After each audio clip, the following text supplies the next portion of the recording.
Hey there and welcome. You've probably heard of World Quality Month, right? Maybe you've seen some posters up at work or gotten an email about it. But have you ever stopped to wonder where this whole global tradition actually came from?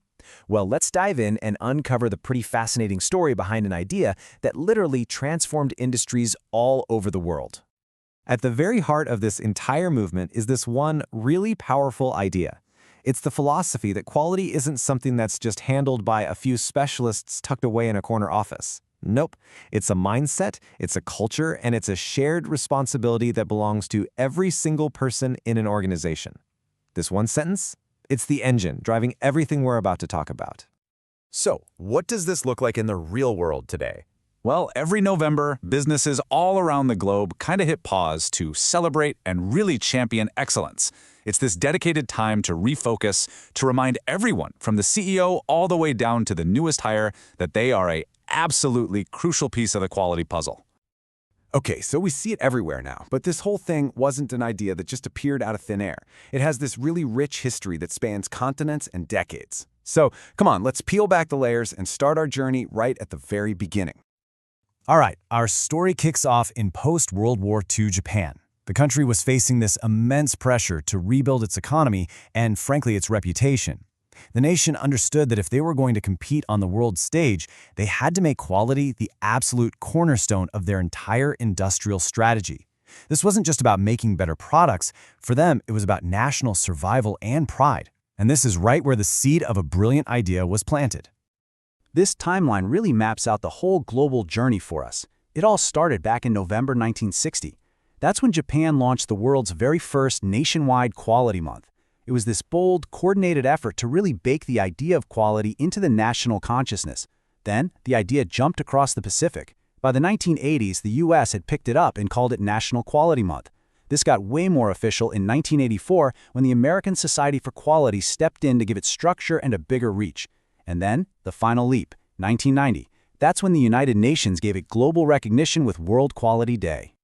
You know, an idea this powerful was just bound to travel. So from its beginnings in Japan, the concept of a dedicated quality month started moving west, right across the Pacific Ocean.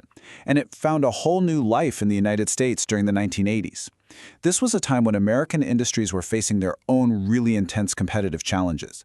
When the American Society for Quality made it official in 1984, that was a huge deal. It created this organized framework that helped spread the quality message way beyond just a few individual companies. So you can feel the momentum building, right? What started in one country and was then adopted by another was now right on the cusp of getting the highest level of international endorsement you can get. The entire world was about to officially recognize just how important quality really is. And here it is, the turning point, 1990. This is the year. This is when the quality movement went from being a national and industry-level celebration to a globally recognized principle for human progress. A huge deal.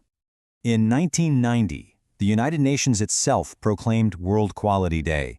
I mean, this was massive. It was an official declaration to the entire planet that quality management and improvement weren't just, good for business. They were absolutely essential for the growth, the prosperity, and the development of all nations.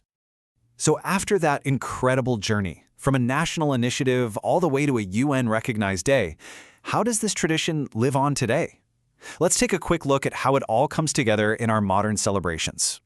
The tradition is still going strong with World Quality Day, which is now celebrated every single year on the second Thursday of November.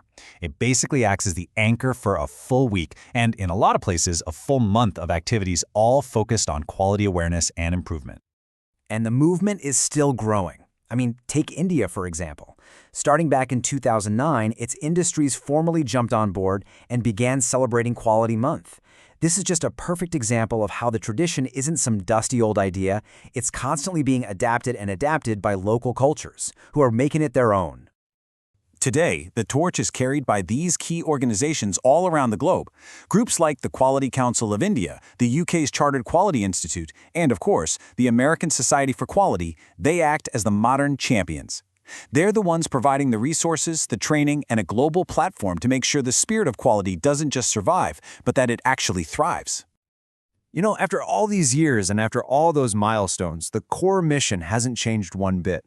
From Japan in 1960 to organizations all over the world today, the fundamental goal is exactly the same: to build and sustain a culture where excellence and continuous improvement are just part of the very fabric of how we work.